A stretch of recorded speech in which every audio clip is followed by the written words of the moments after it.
حسبنا الله ونعم الوكيل نعم المولى ونعم النصير أعوذ بالله السميع العليم من الشيطان اللعين الرجيم بسم الله الرحمن الرحيم الحمد لله الذي لم يتخذ صاحبة ولا ولدا ولم يكن له شريك في الملك ولم يكن له ولي من الذل وكبره تكبيرا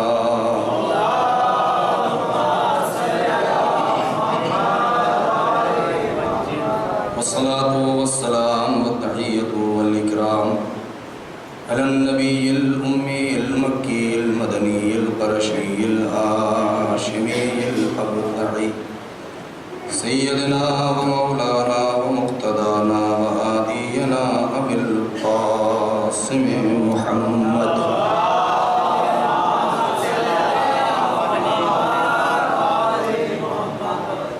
وعلى أهل بيته الطيبين الطاهرين المعصومين المظلومين الذين أذهب الله عنهم الرجس وطهرهم تطهيرا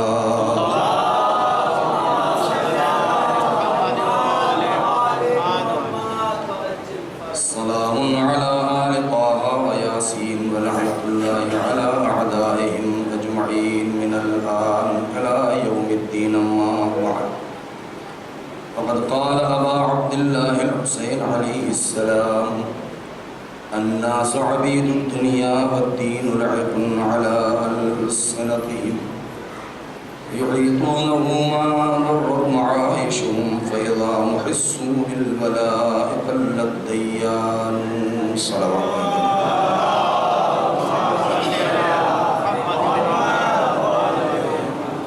آپ ازاز الدماغ سے ایک بار سورہ حمد اور 3 بار سورہ توحید کی تلاوت فرما کے جناب منور علی ابن حیدر علی شہزاد بی بی بنت غلام حیدر زکی حیدر ابن رضی حیدر رضوان علی ابن کرم علی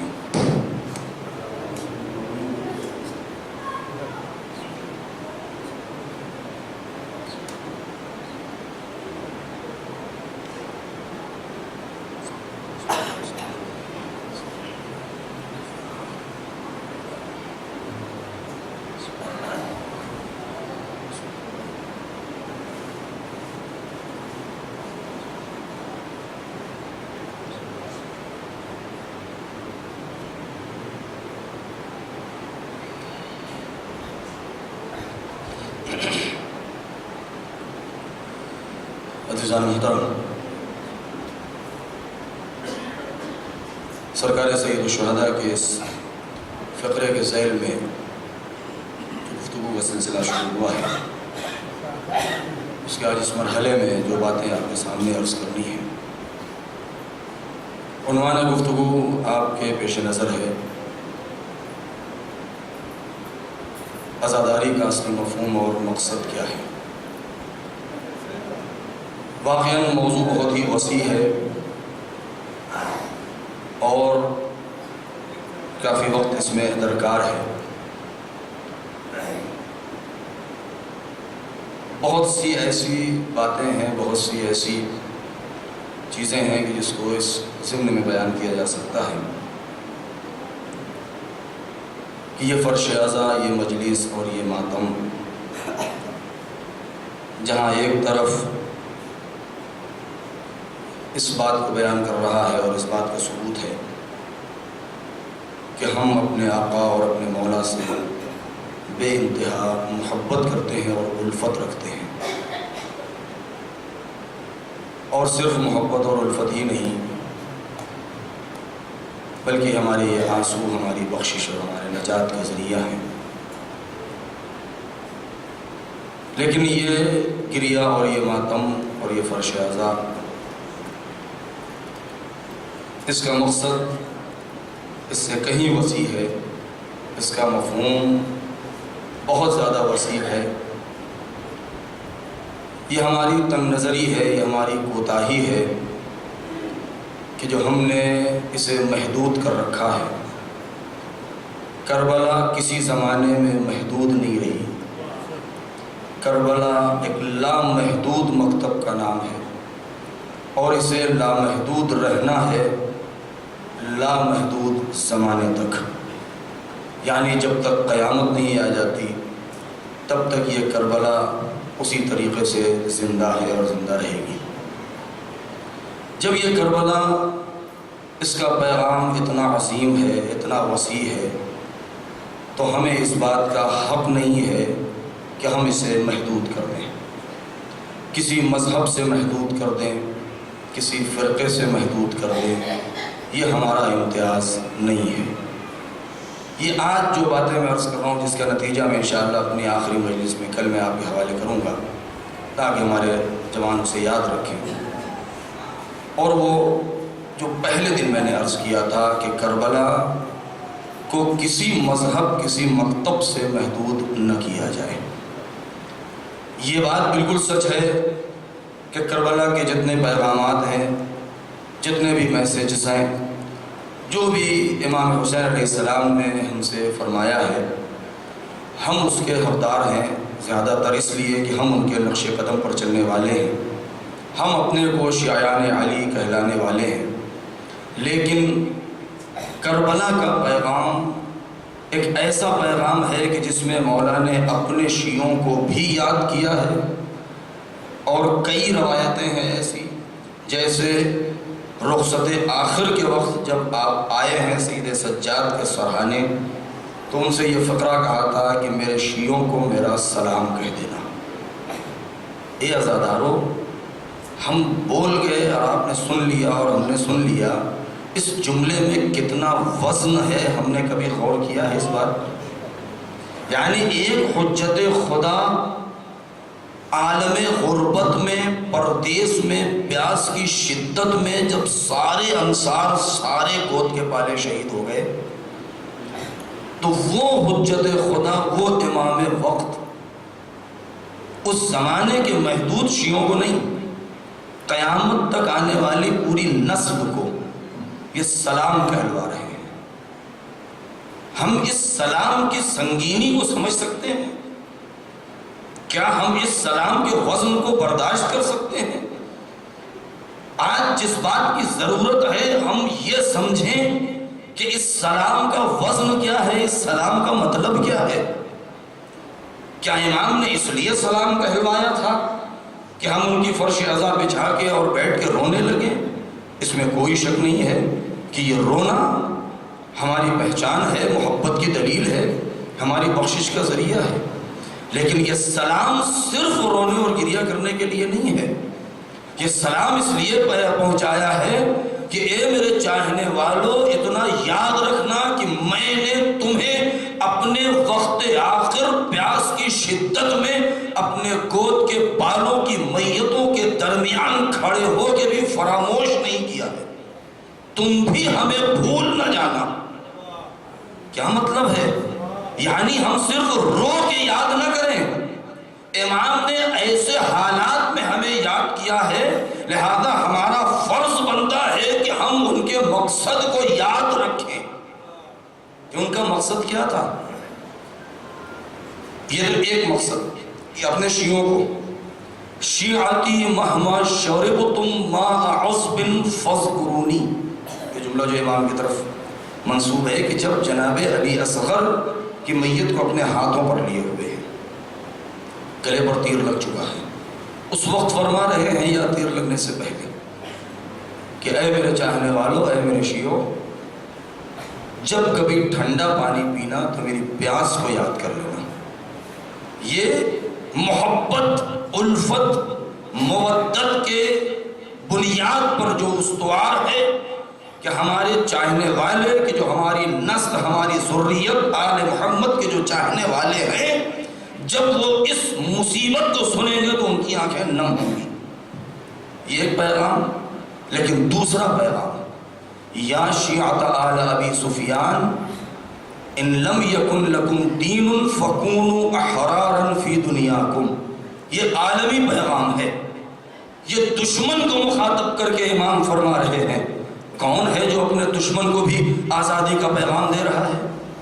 کیا مطلب؟ اے آل ابو سفیان کے ماننے والوں، اگر تمہارے پاس کوئی دین نہیں ہے، یعنی اگر تم کسی دین کے ماننے والے نہیں ہو، اس جملے کا مطلب، اس کا یہ مطلب نہیں ہے کہ اگر تم مسلمان نہیں ہو، اگر تم شیعہ نہیں ہو، اگر تم سیرت پیغمبر پر چلنے والے نہیں ہو، اگر تم قرآن کے پڑھنے والے نہیں ہو، ان لم یکن لکم دین، یعنی امام نے اس صحرا میں، اس میدان میں دشمنوں کے صفوف کے سامنے کھڑے ہو کر کے اس بات کا اعلان کر رہے ہیں کہ اگر تمہارے پاس دین نہیں ہے تو کم سے کم اپنی دنیا میں آزاد بن کے رہو۔ کیا مطلب آزاد بن کے رہو؟ یہ کیوں فرمایا امام نے؟ ایک طرف تو کہہ رہے ہیں یا شیعۃ آل ابی سفیان، اے آل ابو سفیان کے ماننے والوں، دوسرا جملہ ان لم یکن لکم دین، اگر تمہارے پاس کوئی دین نہیں ہے۔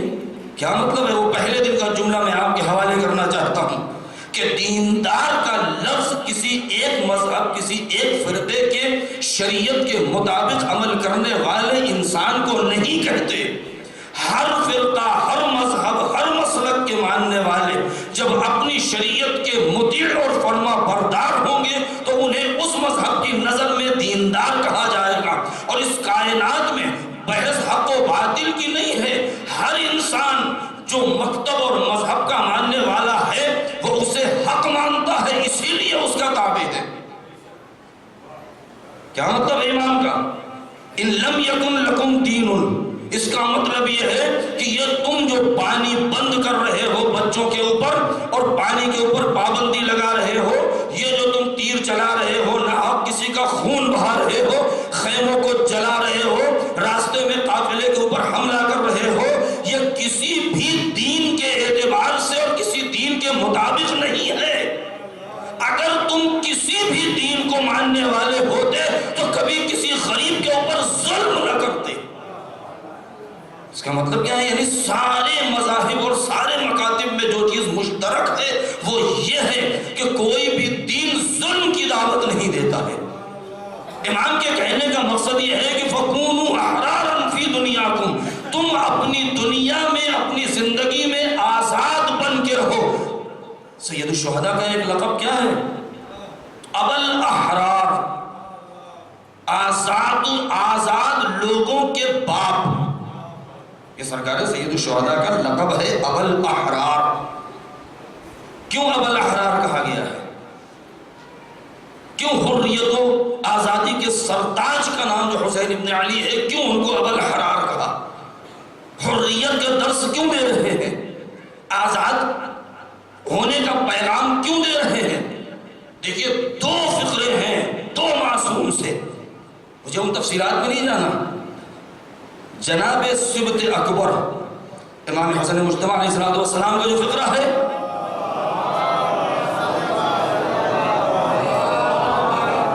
ان کی حدیث کیا ہے؟ عجیب ہے۔ ایھا الناس، عام انسانوں کے لیے، لا تکن عبد غیرک قد جعلک اللہ حرا، اے لوگو ہرگز تم اپنے آپ کو کسی کا غلام مت بنانا، مت سمجھنا۔ کیوں؟ اس لیے کہ پروردگار نے تمہیں آزاد پیدا کیا ہے۔ یہ دوسرے امام اور تیسرے امام کا جملہ یہ ہے کہ تم اپنی زندگی میں آزاد بن کے رہو۔ کیوں آزاد بن کے کیوں رہو؟ اس لیے کہ امام کہنا یہ چاہتے ہیں کہ اگر تم کوئی دین نہیں بھی مانتے ہو اور تم آزاد رہو گے، جب تم آزاد ہوگے تمہاری فطرت آزاد ہوگی، تمہارا مزاج آزاد ہوگا، تمہاری گردن آزاد ہوگی، تمہارا سر آزاد ہوگا، تمہاری فکر آزاد ہوگی۔ جب تمہاری فکر آزاد ہوگی تو تمہاری زبان آزاد ہوگی، جب تمہاری زبان آزاد ہوگی تو تمہاری زبان پر سوائے حق کے کبھی باطل نہیں آ سکتا۔ آزادی کا نتیجہ یہ ہے کہ تم خود بخود تمہاری زبان پر حق آئے گا، اور حق کی خاصیت یہ ہے کہ جب کسی آزاد زبان سے حق کا اعلان ہوتا ہے تو حق خود اپنے چاہنے والوں کو کھینچ لیتا ہے، کسی کو ادھر جانے کی ضرورت نہیں ہوتی۔ یہ حق کا امتیاز ہے کہ حق اپنے تابع کو خود تلاش کر لیتا ہے، لہذا تم اپنی دنیا میں آزاد بن کے رہو۔ دوسری طرف جو عالمی پیغام ہے جسے ہمیں اس فرش اعضا سے پہنچانا ہے، الا ان الدعی، یہ کب فرمایا امام نے؟ یہ بھی روز عاشور۔ الا ان الدعی ابن الدعی قد رکضنی بین اثنتین بین الذلۃ والذلہ ہیہات من الذلہ، یعنی ایسا لفظ آپ نے فرمایا ہے ابن زیاد کے بارے میں کہ وہ ناجائز باپ کی ناجائز اولاد، دعی ابن دعی کا مطلب ہی یہی ہے عربی زبان میں کہ ایسا انسان جو ناجائز ہے جس کا باپ بھی ناجائز ہے۔ یہ امام کے حدیث ہے جو آپ نے روز عاشور فرمایا ہے، الا ان الدعی ابن الدعی قد رکضنی بین اثنتین، کہ اس ملعون نے مجھے دو چیزوں کے درمیان دو راستے پر لا کے کھڑا کر دیا ہے، بین اثنتین بین الذلۃ والذلہ، اور یہ دو راستے یہ ہیں کہ یا تو میں تلوار لے کر کے میدان میں کود پڑوں اور یا تو اس ظالم کے سامنے اپنا سر جھکا دوں۔ ہیہات من الذلہ، اے دنیا والو اگر تم ہمیں اپنا آئیڈیل مانتے ہو تو اتنا یاد رکھنا، میں نے کل مدینے میں کہا تھا کہ مثلی لا یبایع مثلا، مجھ جیسا اس جیسے کی بیعت نہیں کر سکتا، میں نے اپنا سب کچھ قربان کر دیا مگر اپنے عزت کا سودا نہیں کیا، نہ میں نے اپنا سر جھکایا ہے نہ قیامت تک اگر میرے ماننے والے ہو تو کسی تابوت کے سامنے تمہیں سر جھکانے کا اختیار نہیں ہے۔ یہ ہے آزادی کا درس، ہیہات من الذلہ۔ وہ شعر کتنا مشہور ہے کہ انسان کو بیدار تو ہو لینے دو، ہر قوم پکارے گی ہمارے ہیں حسین۔ آج یقیناً ہر قوم پکار رہی ہے اور یہ ہماری کوتاہیاں ہیں، پوری ذمہ داری کے ساتھ، اس میں کہنے میں کوئی شرم نہیں ہے، یہ ہماری اپنی کوتاہیاں ہیں، ورنہ ہمیں یہ جملہ بدل دینا چاہیے تھا۔ یہ جملہ جو اس انداز سے ہے کہ انسان کو بیدار تو ہو لینے دو، ہر قوم پکارے گی ہمارے ہیں حسین، اگر ہم نے ممبر کا مس یوز نہ کیا ہوتا، اگر فرش اعضا پر حق بیانی سے کام لیا ہوتا تو آج اسی زمانے میں ہر قوم کہہ رہی ہوتی کہ حسین ہمارے ہیں۔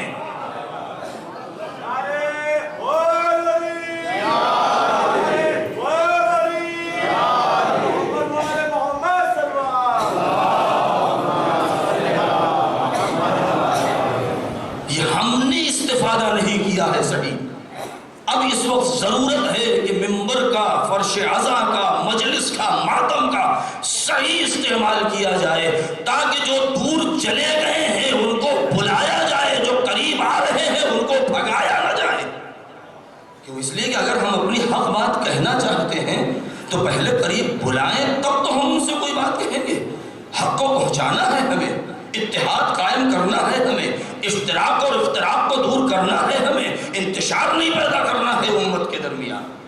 نہیں، صرف امت ہی نہیں، میں وہ جملہ بھی کہنا نہیں چاہتا ہوں جو نتیجہ میں آپ کے سامنے دینا چاہتا ہوں، شاید ہمارے جوانوں کے لیے بالکل تازہ بات ہو۔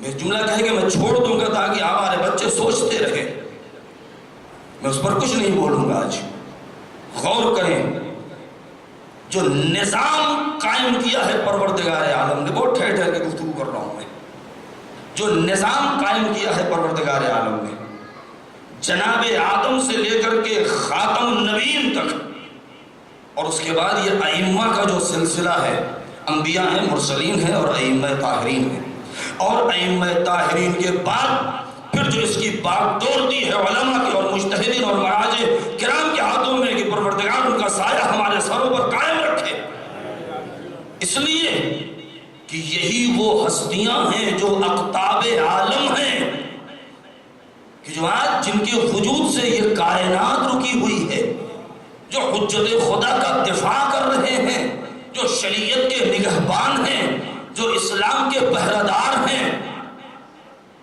لہذا یہ جو نظام قائم کر رکھا ہے، کبھی غور فرمایا ہے کسی نے کہ کتنے نبی ایسے ہیں جن کو پروردگار نے آج تک زندہ رکھا ہے. بس میں اس کے آگے اس کی وضاحت نہیں کروں گا تاکہ آپ ہمارے بچے بزرگوں سے معذرت کے ساتھ وہ جانتے ہیں. میں اس لیے تاکہ کل تک بچے سوچتے رہیں اور نام لے کر کے آئیں ڈھونڈ کر کے کہ کتنے نبی ایسے ہیں کہ جو آج بھی زندہ ہیں. فلسفہ حیات کیا ہے؟ کیوں پروردگار نے وہ انبیاء جو موجود ہیں چند ان کو آج تک زندہ رکھا ہے؟ یہ دنیا ابھی مکمل نہیں ہوئی ہے. یہ کائنات کی آرائش ابھی ختم نہیں ہوئی ہے. یہ فرش زمین بچھ ضرور گیا ہے. ابھی اصلی نسیم بہاری چلی کہاں ہے؟ ابھی کائنات میں بہار آئی کہاں ہے؟ ابھی سورج نے کھل کے اپنی روشنی دی کہاں ہے؟ ابھی چاند چمکا کہاں ہے؟ ابھی کہکشاں چھٹکی کہاں ہے؟ کیوں؟ اس لیے کہ ابھی تو وہ زمانہ آنے والا ہے کہ جب اسارے کائنات ہمارے سامنے ہوگا، جب کائنات مکمل ہوگی، جب اسلام کا اصلی چہرہ دنیا کے سامنے آنا ہے جس کی بنیاد کربلا میں رکھی گئی ہے. بہت توجہ چاہتا ہوں، جس کی بنیاد کربلا میں رکھی گئی ہے. ہم کربلا کو بار بار میں یہ کہوں گا، ممکن ہے کہ ہمارے پاس بچے یہ کہیں کہ مولانا ریپیٹ کرتے جائیں، بار بار کہوں گا کہ فرش اعضا بہت مقدس چیز کا نام ہے. یہ علم، یہ تابوت، یہ منبر، اس کے اندر جو تقدس ہے ہم اس کو سمجھ نہیں سکتے ہیں. اس کے تقدس کو پامال نہ ہونے دیں، کیوں؟ اس لیے کہ یہاں سے وہ پیغام ہمیں بھیجنا ہے. یہ فرش اعضا یہ تزکیہ نفس کے لیے ہے، یہ معاشرے کی اصلاح کے لیے ہے. ہم سب سے پہلے اپنے قریبان میں جھانک کے دیکھیں، دوسروں کو ٹوکنے سے پہلے یہ دیکھیں کہ ہمارے اندر کس بات کی کمی ہے. اس لیے کہ اگر ہم نے اپنی کمی کو دور کر لیا تو دوسروں سے زبان سے کہنے کی ضرورت نہ پڑے گی. ہمارے اخلاق کو دیکھ کر کے دوسرے خود بخود ہمیں اپنا آئیڈیل بنا لیں گے. دوسرے خود بخود ہمیں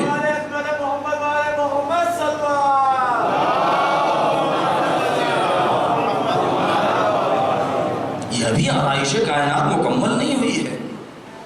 یہ 4 5 نبی 6 نبی یا جن کے بارے میں جو قرآن میں آیات ہیں یا روایات ہیں کہ جن کو پروردگار نے حیات بخشی ہے. بس میں اس سے زیادہ آگے نہیں بولوں گا. اس کا فلسفہ کیا ہے؟ کوئی تو اس کا سبب ہوگا. امام کو پردہ غیب میں چھپا کے رکھا ہے، اس کا فلسفہ کیا ہے؟ بڑی آسانی سے لوگ کہہ دیتے ہیں. میں نے پرسوں کی مجلس میں کہا تھا کہ دشمن پوری طریقے سے مسلح ہے اس بات کے اوپر کہ ہمارے اندر عقیدہ مہدویت کو کمزور کر دے. اس لیے کہ ہماری امید، تنہا امید ہمارے امام کے جو پردہ غیب میں ہے. ایک بات اور کہوں میں، اپنی فکر کو ہمارے جوان بلند کریں.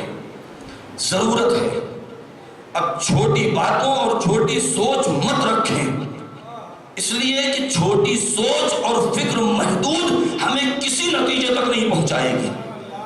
اگر میں برائی نہیں کر رہا ہوں کسی کی، میں کسی چیز کا مخالف نہیں ہوں. مولا علی کے فضائل بیان کرنا رسول کی سیرت ہے، ان کی سنت ہے، ان کا حکم ہے، ہمارے اوپر واجب ہے. زینوا مجالسکم بذکر علی ابن ابی طالب، علی کے نام سے اپنے مجلسوں کو زینت بخشو. یہ نبی نے فرمایا ہے، اس میں کوئی شک نہیں. دھوکہ بھی نہ کھا جائیں، اس سے یہ والی مجلس مراد نہیں ہے. یہ مجلس بھی ہے، شامل ہے، لیکن زینوا مجالسکم بذکر علی کیا مطلب؟ لأنہ ذکرہ ذکری و ذکری ذکر اللہ، اس لیے کہ علی کا ذکر میرا ذکر، میرا ذکر عبادت. یا ہمیشہ سنتے آئے ہیں یہ جو مجلس ہماری ہے، اس مجلس سے کا مطلب نہیں ہے، یہ بھی مجلس شامل ہے. زینوا مجالسکم، جہاں 2 آدمی ایک جگہ ایک دوسرے سے سلام کر کے مل جائیں، بیٹھ جائیں، کھڑے ہو جائیں، بات کرنے لگے، اسی کا نام مجلس ہوتا ہے. اے علی کے چاہنے والوں، اے حسین کے نقش قدم پر چلنے والوں، اے رسول کی سیرت کو اپنانے والوں، اپنی ہر مجلس میں ذکر علی ضرور کرو، اس لیے کہ سیرت علی ہی وہ چیز ہے جو تمہیں صراط مستقیم پر گامزن رکھ سکتی ہے. ایک صلوات پڑھیں بر محمد و آل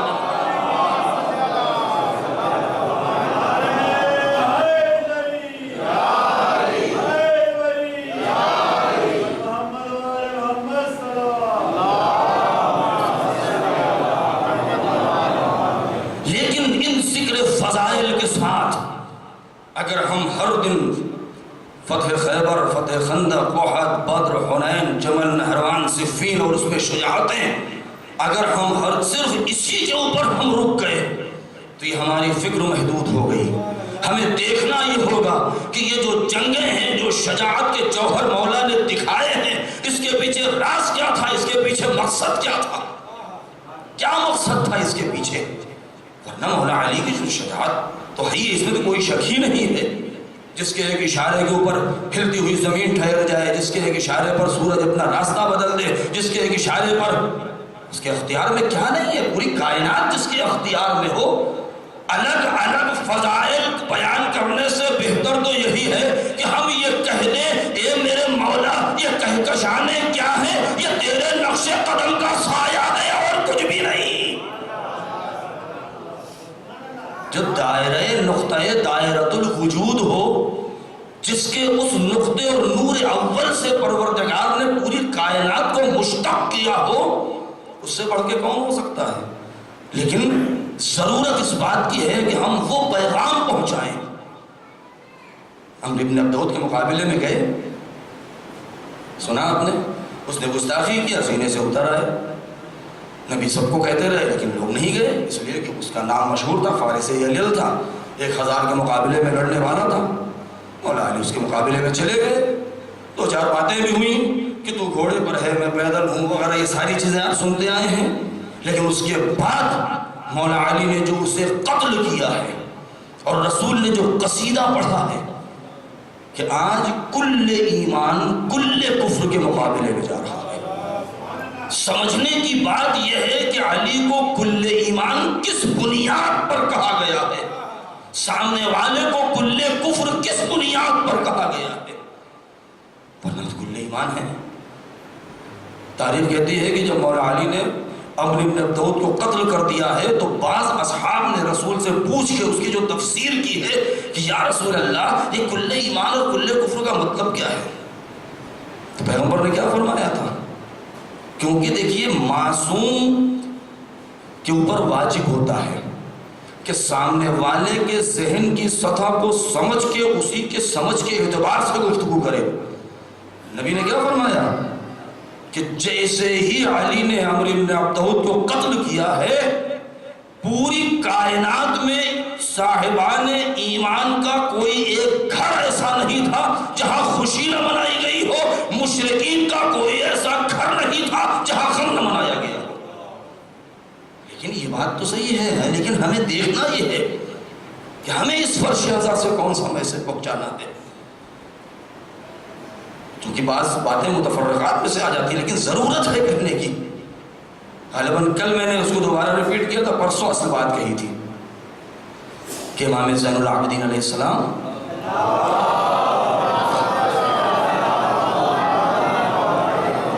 امام سے چوتھے امام کربلا میں بیمار تھے۔ میں پوری بات نہیں کہوں گا، لیکن ہم کو یہ دیکھنا ہے کہ وہ بیمار کا لقب ان کو کیسے مل گیا۔ ہمیں سوچنا پڑے گا، پروردگار نے کسی کو ناقص پیدا نہیں کیا ہے، اور امام اپنے زمانے میں ضروری ہے کہ پوری کائنات میں سب سے زیادہ صحت مند ہو، فکر کے اعتبار سے بھی، صحت کے اعتبار سے بھی، صورت کے اعتبار سے بھی، سیرت کے اعتبار سے بھی، کردار کے اعتبار سے بھی، آواز کے اعتبار سے بھی، بینائی کے اعتبار سے بھی سب سے زیادہ سالم انسان کا نام ہے امام۔ یہ تو مصلحت تھی تاکہ امام کی جان بچ جائے اور زمین حجت خدا سے خالی نہ ہونے پائے۔ ایک بات اور بھی ہمارے یہاں بہت زیادہ کہی جاتی ہے، اس کی وضاحت مختصر طریقے سے کر دوں، کیونکہ عنوان ہے ہمارا فرش ازا کا مقصد کیا ہے، عزاداری کا یہ پیغام پہنچانا ہے۔ کتنی ایسی روایتیں ہم پڑھ جاتے ہیں، روایت غلط نہیں ہے، لیکن اس کے اندر سوچنا، فکر کرنا ہمارے اوپر ضروری ہے، جس کو ہم چھوڑ دیتے ہیں۔ سارے ائمہ کی زندگی کبھی غور فرمایا ہے تاریخ کیا کہتی ہے؟ 3 دن تک پیغمبر اکرم گھر میں تشریف لائے، میں سمجھانا چاہتا ہوں، 3 دن تک پیغمبر اکرم گھر میں تشریف لائے اور کیا دیکھا کہ نوازے بیمار ہیں۔ پوچھا میرے لال کیا ہوا؟ بابا بیمار ہے، بخار ہے۔ نبی نے کیا فرمایا؟ دیکھیے فرش عزا، قرآن، علم، تابوت، بہت توجہ چاہتا ہوں بڑی معذرت کے ساتھ، ان کی اہمیت کو سمجھیں۔ ہمیں جو مانگنا ہے وہ مانگے، اوپر اٹھ کے مانگے، نیچے گر کے نہ مانگے۔ یعنی ہمیں بڑی بڑی چیزیں مانگنا ہے، ہم بڑی چیزوں کو چھوڑ کے چھوٹی چیزیں ہم کیوں مانگ رہے ہیں؟ یہ فرش عزا امام نے اتنی بڑی قربانی صرف اس لیے نہیں دی ہے کہ ہم صرف ان کی نظر دلا کے اور اسی نظر میں اختلاف پیدا کر کے اور ہٹ جائیں۔ امام نے اتنی بڑی قربانی اس لیے دی ہے کہ معاشرے میں پائے جانے والے ایسے خرافات سے لوگوں کو آزاد کیا جائے۔ قرآن اس لیے نازل نہیں ہوا ہے کہ اس کو پھونک کر کے کسی کے اوپر سوار جن کو بھگا دیا جائے یا جن کو پکڑ کے بوتلوں کے اندر بند کر دیا جائے۔ قرآن اس لیے نازل کیا گیا ہے کہ لوگوں کو ان خرافات سے نکال کے اور حیوانیت سے باہر کر کے انسان بنا دیا جائے، کیونکہ جب انسان بن جائے گا تو انسان بہرحال ملائکہ سے بھی افضل ہے، جنات سے بھی افضل ہے۔ ہمیں وہاں پہنچنا ہے، ہمیں جو مانگنا ہے وہ ہمیں اوپر اٹھ کے، ہمیں نیچے نہیں گرنا ہے، ہمیں اپنی فکر کو بہت بلند و بالا رکھنا ہے۔ نبی نے آئے، سیدہ میرے لال کیا ہوا؟ بچے بیمار ہیں۔ نبی جو سید المرسلین ہیں، جن کے ایک اشارے پر پوری کائنات درہم و برہم ہو سکتی ہے، کیا اگر اشارہ کر دیتے تو بچے اچھے نہ ہو جاتے؟ نبی کو اشارہ کرنے کی ضرورت کیا تھی؟ خود امام حسن امام حسین معصوم ہیں، جوانان جنت کے سردار ہیں، آغوش سیدہ کے پلے ہیں، امام وقت ہیں، حجت خدا ہیں، پھر کیا ضرورت پڑی؟ اے میرے لال 3 دن روزے کی نذر مان لو۔ نبی بتانا چاہتے تھے کہ فرش عزا پر آؤ، توسل کرو، لیکن اتنا یاد رکھنا اہل بیت کو کبھی عبادت سے الگ نہ رکھنا، عبادت سے الگ مت رکھنا۔ 3 دن روزہ مان لیا، خیر میرا یہ انداز ہے، تو جو اصل گفتگو ہے وہ یہ ہے۔ اور اس کے بعد پھر آپ سنتے آئے ہیں کہ 3 دن تک مولا علی شمعون نامی شخص کے پاس جاتے رہے، قرض لے کر کے آتے رہے، اور روٹیاں پکتی رہیں اور سائل میں بٹتی رہیں۔ دسترخوان میں بیٹھے روٹی کا لقمہ توڑا، کسی نے دروازہ کھٹکھٹا دیا، میں یتیم ہوں، میں اسیر ہوں، میں فقیر ہوں۔ در اہل بیت سے اپنے آپ کو وابستہ کر کے دیکھیں ہم کہ ہمارے وجود میں کون سا کمال آ جاتا ہے، صرف وابستہ ہو کر کے دیکھیں صدق دل سے۔ جناب فضہ کی قصیدے بہت پڑھے گئے ہیں، لیکن ان کی شخصیت کے معراج کو ہم ذرا دیکھیں تو صحیح، ذرا اس رخ سے بھی دیکھیں کہ جناب فضہ کس مقام پر فائز ہیں، کیونکہ نبی نے یہ دستور قائم کر دیا تھا گھر میں کہ اے میری لال، 1 دن کا پورا کام گھر کا تم کرو گی، 1 دن تمہاری کنیز فضہ روٹی لینے 3 دن آئے تھے، تو 3 دن میں اگر 2 دن جناب سیدہ نے پکایا ہے تو 1 دن یقیناً فضہ کے ہاتھ کی پکی ہوئی روٹیاں آسمان پہ گئی ہیں۔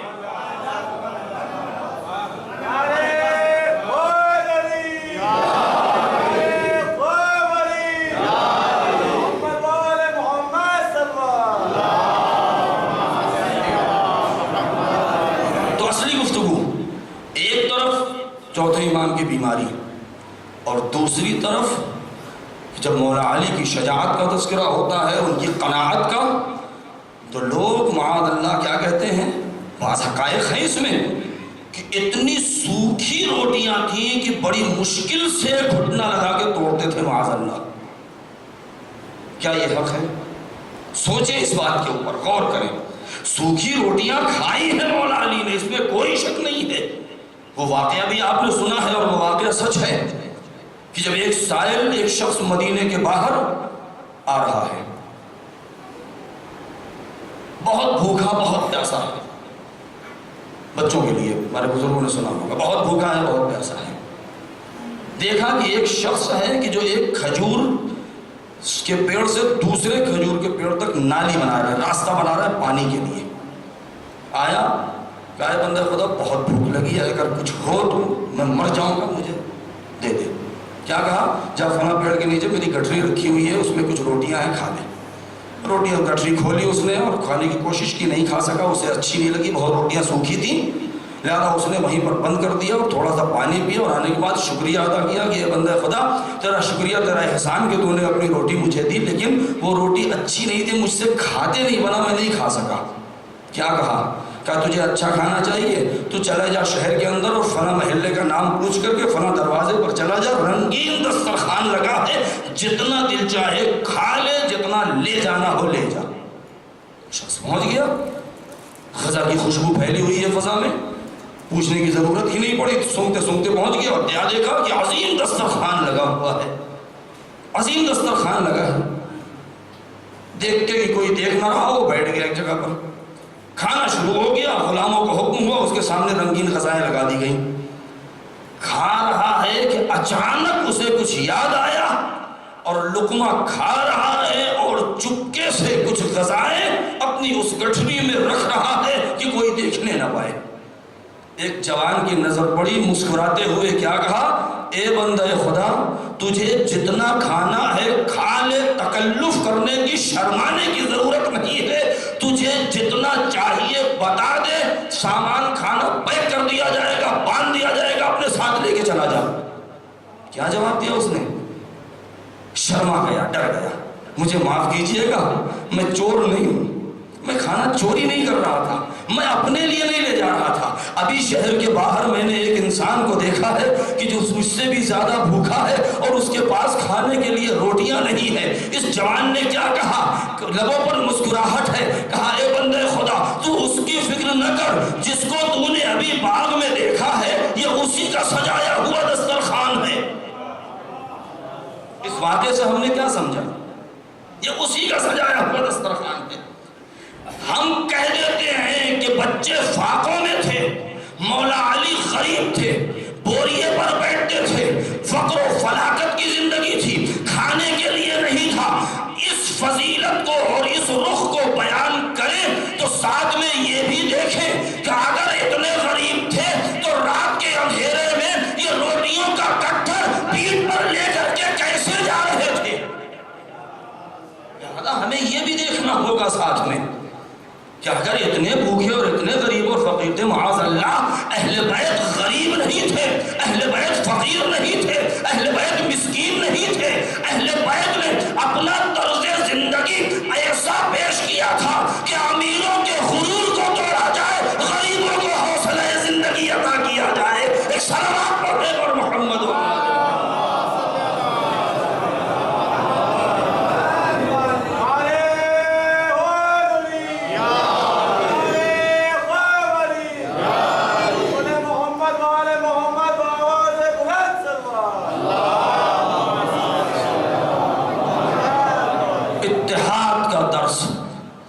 کی طہارت اس فرش عزا پر بیٹھ کر کے، معاشرے کی اصلاح اسی فرش عزا پر بیٹھ کر کے، کیوں؟ اس لیے کہ ہمارے پاس جو امانت ہے، جو دنیا والوں تک پہنچانا ہے۔ میں ایک جملہ کہنا چاہتا ہوں، اپنے آخری جملہ ہے، غور کریں اس بات کے اوپر۔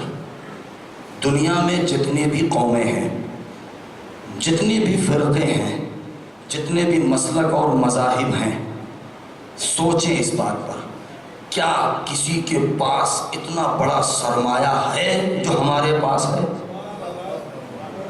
کیا کسی کے پاس فرش عزا ہے؟ کیا کسی کے پاس منبر ہے؟ کیا کسی کے پاس آنسو ہے؟ کیا کسی کے پاس اہل بیت جیسے وسیلے ہیں؟ نہیں ہیں۔ ہم دنیا میں کہیں بھی بکھرے ہوئے ہوں، پروردگار کی اتنی بڑی نعمت کہ حسین کا نام لیا سب کے سب جمع ہو گئے، علی کا نام لیا سب کے سب جمع ہو گئے۔ قسم خدا کی اتنی بڑی نعمت، نہ دوسروں کے پاس منبر ہے، نہ مجلس ہے، نہ ماتم ہے، نہ فرش عزا ہے۔ اے میرے پالنے والے تیرا شکر ہے، ہمارے پاس مسجد بھی ہے، سجدہ بھی ہے، منبر بھی ہے، فرش عزا بھی ہے، ماتم بھی ہے، علم بھی ہے۔ ایک صلوات پڑھے پر محمد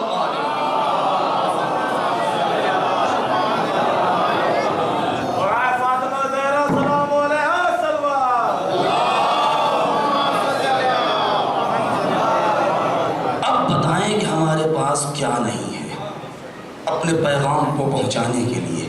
کسی کو بلانے کی ضرورت نہیں, کسی کو دعوت دینے کی ضرورت نہیں ہے. کیا ہماری جانیں قربان ہو جائیں, ہم کوئی تقریب کریں کسی کو نہ بتائیں تو اس کے مزاج میں برہمی پیدا ہو جاتی ہے. لیکن قربان جائیں نام حسین پر, صرف کوئی سن لے کہ فلاں جگہ مجلس ہے, بھاگا ہوا چلا آئے گا. کیوں؟ اس لیے کہ دوسرے کے دروازے پر عزت جا سکتی تھی, فرش اعلیٰ پر عزت افزائی ہوتی ہے, کسی کی عزت گھٹتی نہیں. ایک صلوات پڑھیں بر محمد و آل محمد.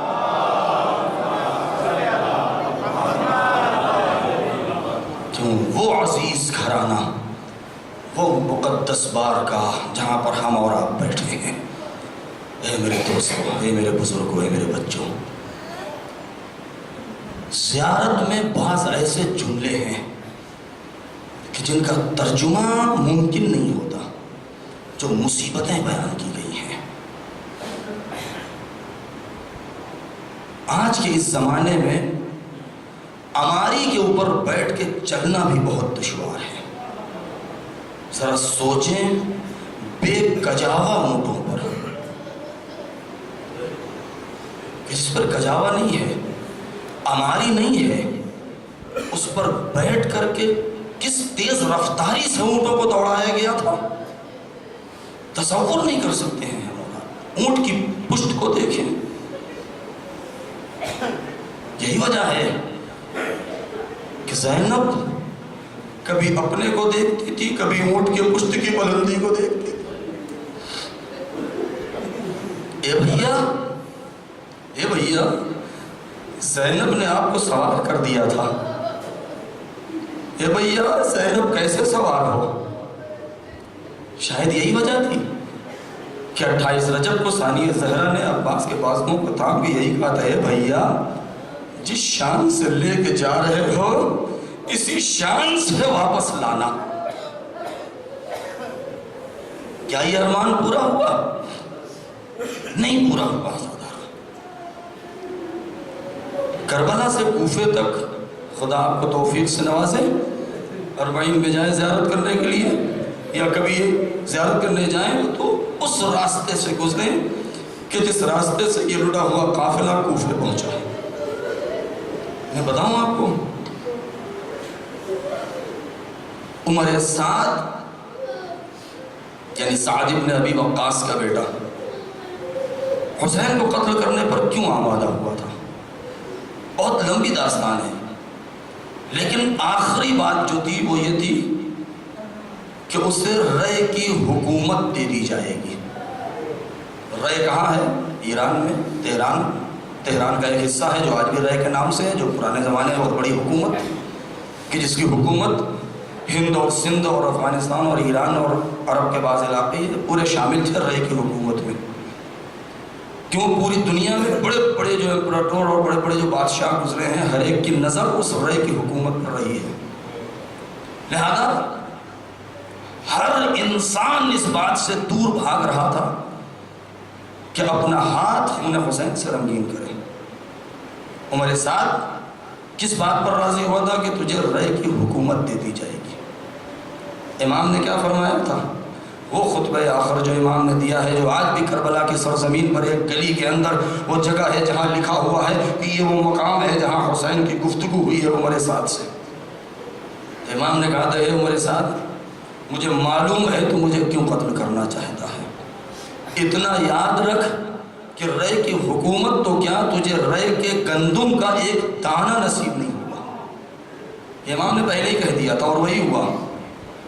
حسین کی شہادت کے بعد جب کوفے پہنچا ہے اور شام پہنچا ہے تو دونوں جگہ پہنچنے کے بعد اس نے سب سے پہلے جو آواز لگائی ہے دربار میں, کیا؟ اے حاکم. خورجین جانتے ہیں آپ کسے کہتے ہیں؟ وہ گھوڑے یا گدھے یا جانور یا اونٹ کے اوپر جو ایک تھیلا ڈالا جاتا ہے کہ جس میں دونوں طرف سامان بھر دیا جاتا ہے, اس کو خورجین کہتے ہیں. وہ کہتا ہے, اے حاکم, میرے گھوڑے اور میرے راہوار کے خورجین کو درہم و دینار اور سونے اور چاندی اور جواہرات سے بھر دے, اس لیے کہ میں نے اس کو قتل کیا ہے کہ جو زمین پر سب سے زیادہ افضل تھا. یہ عمر سعد کا جملہ ہے. ابن زیاد سے بھی کہا ہے اور یزید سے بھی کہ میرے گھوڑے کی خورجین کو جواہرات سے بھر دے، مجھے اتنا انعام دے دے، کیونکہ میں نے ایسے انسان کو خلق کیا ہے جو افضل اور اشرف اولین و آخرین تھا۔ نتیجہ کیا ہوا ہے؟ اسے ضرور جواہرات تو کیا، اسے رے کے گندم کا ایک دانہ نصیب نہیں ہوا۔ بس میں نے یہ مقدمہ کیوں بیان کیا ہے؟ جو لوگ اربعین میں گئے ہیں پیدل وہ جانتے ہیں، زیادہ اس بات کو محسوس کر سکتے ہیں۔ کربلا سے کوفے اتنا طویل سفر کہ جو ایک سالم انسان، سیر و سیراب انسان بھی اتنی جلدی طے نہیں کر سکتا جتنی جلدی ان لٹے ہوئے قافلے کو کربلا سے کوفے پہنچایا گیا ہے۔ کیوں؟ اس لیے تاکہ ہمیں انعام جلدی مل جائے۔ اے عزادارو، جب ساتویں امام اور چوتھے امام کی زیارت پڑھتے ہیں تو ایک فقرہ ایسا آ جاتا ہے کہ اس کو پڑھنے کے بعد ہمارا دل پھٹ جاتا ہے۔ ارے 3 مقام پر یہ جملہ استعمال ہوا ہے۔ ایک فقرہ تو تب استعمال ہوا ہے جب بی بی کے پسلیوں پر جلتا ہوا دروازہ گرایا گیا تھا تو کہا گیا تھا ارے پسلیاں ایسی ہو گئی تھی کہ چکنا چور ہو گئی تھی۔ دوسرا فقرہ جب استعمال ہوا ہے تو وہ چوتھے امام کے بارے میں اور تیسری مرتبہ 7ویں امام کے بارے میں کہ ہمارا سلام ہو السلام علی الساق المرزوز، ہمارا سلام ہو ان پنڈلیوں کے اوپر کہ جس کے گوشت بیڑیوں کی رگڑ سے پھٹ کے لٹک گئے تھے۔ بڑا عجیب مقام ہے السلام علی الساق المرزوز، یہ وہ زیارت کا جملہ ہے۔ کیسی سنگین ہتھکڑیاں اور بیڑیاں ہیں امام کی۔ بیمار ہیں، بیماری سے افاقہ ہوتا ہے، پیاس کی شدت ہے۔ کہتے ہیں کہ کربلا سے کوفے تک کئی مرتبہ، ایک مرتبہ نہیں کئی مرتبہ، یہ 2 واقعات جو ہوئے ہیں۔ ایک جملہ میں درمیان میں کہہ دوں، خدا آپ کو زیارت نصیب کرے۔ جناب معصومہ قم سلام اللہ علیہ جب عراق سے ہوتے ہوئے مدینے سے اور قم پہنچی ہیں، شہر ساوا جب پہنچا ہے آپ کا قافلہ اور آپ کو وہاں زہر دیا گیا، سارے مرد شہید ہو گئے، اور موسیٰ بن خزرج اشعری کو جب پتہ چلا کہ شہزادی ہمارے شہر آ رہی ہیں تو بہت سے لوگوں کو لے کر کے استقبال کے لیے دوڑے، اور جب محمل میں بٹھایا ہے تو اپنے چاہنے والوں سے کہا تھا اے قم والو، ارے شہزادی کا خیال رکھنا، اونٹ کو بہت دھیرے دھیرے چلانا کہ بیوی کو کوئی تکلیف نہ ہو۔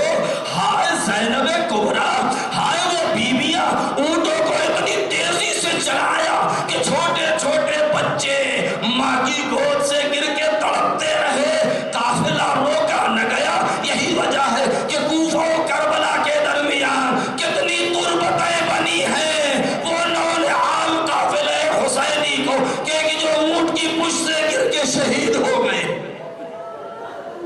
دوسرا واقعہ کتنی مرتبہ ایسا ہوا ہے کہ دشمنوں نے جب دیکھا کہ چلنے میں بہت دھیرے چل رہے ہیں، ایک جملہ کہہ دوں، کبھی آپ نے پرانے زمانے کا طوق دیکھا ہے؟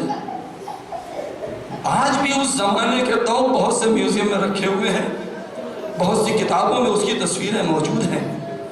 ایسا طوق ہوتا تھا کہ 2 بڑی لکڑیاں درمیان میں سوراخ کر کے گردن میں بنھا کے دونوں ہاتھ لوہے کی زنجیر سے اسی میں جکڑ دیے جاتے تھے کہ نہ انسان بیٹھ سکتا ہے، نہ لیٹ سکتا ہے، نہ کھڑا ہو سکتا ہے۔ ہائے وہ امام جن کو ایسا ٹوٹے خاردار بنایا گیا، کمر میں لنگر بھی ہے، ہاتھوں میں ہتھکڑیاں بھی ہے، اس پر یہ ظالم تازیانہ مار رہے ہیں کہ تیز چلے۔ ارے یہی وجہ تھی کہ امام کے پیر کی حالت یہ تھی کہ کسی نے دیکھا تو کیا دیکھا، ارے امام کی پنڈلیاں زخمی ہیں۔ عزادارو، یہ قافلہ جب کوفے پہنچا ہے تو ثانیہ زہرا نے یہی بیان کیا تھا، اور ایک مرتبہ جب یہ قافلہ دربار میں پہنچا ہے، ابن زیاد کے دربار میں جب یہ قافلہ پہنچا ہے اور ایک مرتبہ ساری بیویاں وہاں بیٹھی ہوئی ہیں، جناب فضہ سامنے ہیں، سید الساجدین سامنے موجود ہیں، بیویاں گھیرے ہوئے ہیں، اور جب ایک مرتبہ امام سے پوچھا گیا تھا کہ آپ کا نام کیا ہے تو امام نے کہا میرا نام علی ہے۔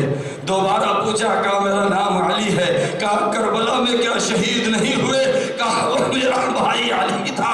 جیسے ہی یہ آواز دی ہے، میں ایک مرتبہ جلاد کو حکم دیا، اس نے تلوار نکالی، ارے مجمع میں ایک کوہرام مچ گیا، ثانیہ زہرا آگے بڑھی، اپنے بھتیجے سے لپٹ گئی، او ظالم، ارے تجھے اگر اسے قتل کرنا ہے پہلے مجھے قتل کرنا ہوگا، ارے ہمارا سلام ہو زینب جو سید سجاد کو جلد خیموں سے نکال کر لے آئی، دربار ابن زیاد سے بچایا۔